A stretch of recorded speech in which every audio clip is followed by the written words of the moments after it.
संत हैं, हम संत हैं। तो भगवान बुद्ध ने कहा तुम ठीक कर दे, लेकिन देखो ये जो आम के पेड़ में आम का फल लगा है ये अभी कच्चा है, ये फल कच्चे है, तो इसका रंग आम का कैसा लगेगा? हरा। अभी तो स्पर्श करोगे, छुओगे तो गाढ़ा होगा, और इसको अगर तुम खाओ तो खट्टा हो। ऐसा है ना?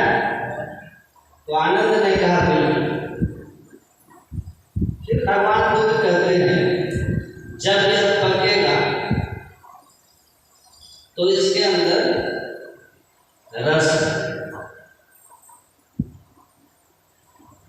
जब अंदर भरेगा और ये पकेगा अंदर तो बाहर इसका छिलका कैसा हो जाएगा? वो भी बन जाएगा। इसके छिलके का भी कलर चेंज हो, पीला हो। इसको जब स्पर्श करोगे पकड़ने पर तो ये मुलायम है, कड़ा है। सूंघोगे, खाओगे तो मिठास हो। उसी तरह कोई महापुरुष जब अंदर में शांति, निर्वाण, मुक्ति, ईश्वरीय अनुभूति करता है तो बाहर में उसका व्यवहार भी बदल जाए। उसका व्यवहार ऊंचा सामान्य मनुष्य की तरह नहीं रहे, परिवर्तन हो जाए। एक संत का जो जीवन है, एक सामान्य आदमी का जो जीवन है उसमें अंतर हो जाए। सामान्य आदमी और संत अंतर हो जाएगा। संत कैसे होते हैं? सट विकार अनक अकामा अमित भूत अनिहित भोगी सत्य सार गोविंद जुट। गोस्वामी तुलसीदास जी महाराज कहते हैं कि उनका बाहरी व्यवहार कैसा हो जाएगा? सट विकार, अंदर में विकार को जीत लिया तो विकार को जीते हुए व्यक्ति का बाहरी व्यवहार भी कैसा होगा? बोलिए, समान नहीं होगा।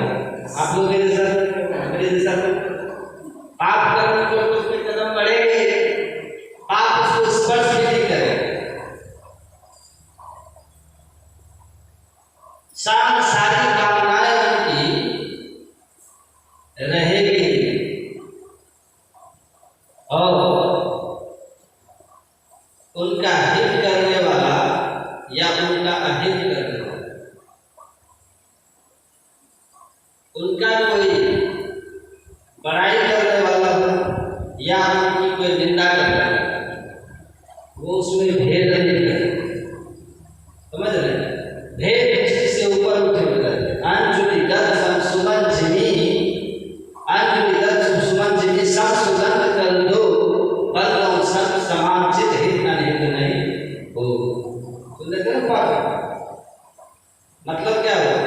जैसे बाया और दाया हाथ पवित्रता और पवित्रता का ख्याल भूल कभी नहीं करता, सुगंधित भूल नहीं करता। जिस हाथ से स्पर्श कर दीजिए उसको सुगंधित कर देगा। वैसे ही सब कौन मेरा निंदा करने वाला है और कौन मेरी बड़ाई करने वाला है, उससे सब को फर्क नहीं पड़ता। उनके संपर्क में जो आएगा उसको पवित्र, उसको पावन करेगा। पापी और पुण्यात्मा का भेद नहीं करते। जो कोई आए मिले मुंह से नर बहुत पवित्र लगे रहेगा, जो आ जाए हरि नहीं लूटने के ख्याल से रत्नाकर भी आ जाएगा तो उसमें भी रंग लगा के बाल की बदल मारने के लिए दौड़ रहा हो रंगली मां, उसमें भी अपना रंग लगा करके बोल दीजिए। जैसे भी आ जाए तुलसी कोनो योग से सत्संगति जब हो, राम मिलन संशय नहीं कहा सुजन सबको। कैसे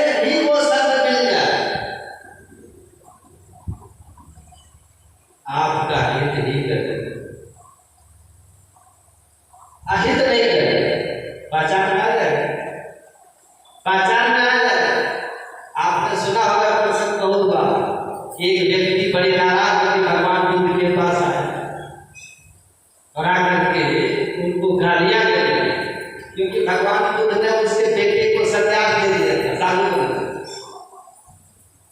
उनको गालियां दे दिया। भगवान बुद्ध का आओ तुम बैठो, बैठ के बात करते हैं, बैठ के बात करते हैं। वो गाली दिए जा रहा, भगवान बुद्ध मन मुस्कान के साथ कहते अच्छा तो जाओ दूर से आए। अरे कौन दुष्ट तुम्हारा मतलब मैं क्या होऊंगा?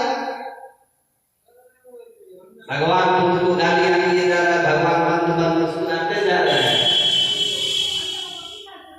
कुछ देर तक गाली देने के बाद देखा कि इस पर कोई प्रतिक्रिया नहीं हो रही, तो वो शांत हो गए। शांत हो गए तो भगवान बुद्ध ने कहा कि आप किसी के घर गए हैं कोई उपहार लेकर, जिसके घर आप उपहार लेकर गए हैं मेरे पति को उपहार लेने से इनकार कर दिया, तो उपहार किसका हो? बोलिए, सुनते ही बोलेंगे का देखो अभी सोचते सुने नहीं, आप उधर तो उधर आप इधर देख के दूसरे का चलिए। तो भगवान को कहता बाबा आपका लगा माई रिसर्च,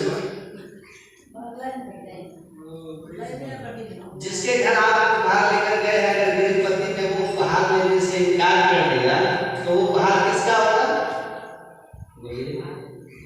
किसका होगा? नहीं लिया तो मेरा।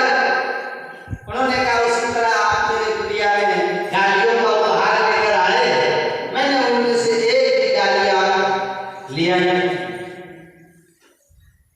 आश्चर्य, इतनी गालियां दिया लेकिन कहता गालियों का उपहार हमने लिया है। चरण पे गिर गया, कहा से मैं समझ गया, मैं समझ गया, क्षमा कर दे। इतना सट विकार क्रोध अंदर है ही नहीं, आएगा कहां से? मेरे है ना, पाप नहीं, पाप से मुक्त हो, पाप छू ही नहीं सकता। कामना कोई संसारी कामना ही नहीं। जब संसार की कामना खत्म हो जाए तो क्रोध भी खत्म हो जाए। क्रोध आता क्यों है? संसार की कामनाओं से। भगवान कृष्ण क्या कहते हैं? ध्यायते विषयान् पुरुषः संगस्तेषु पजायते संगात् संजायते कामा कामात् क्रोधो विजायते। जब किसी वस्तु की कामना हमारे अंदर होती है और जो कोई उस वस्तु की प्राप्ति में हमारे लिए विघ्न खड़ा कर देता है, बाधाएं आती है, तब क्रोध आता है। जब संसार की कामना ही खत्म हो गई तो क्रोध कहां से? तो काम, क्रोध, लोभ, मोह, मद, मात्सर्य, ईर्ष्या, द्वेष सब हृदय से निकल गया हो, वहां पाप कैसे? परम पवित्र शुचि अंदर बाहर से पवित्र, बाहरी भी पवित्रता रहेगी, उनका व्यवहार आचरण में बाह्य पवित्रता भी होगी। खान पान कैसा होगा उनका? संत का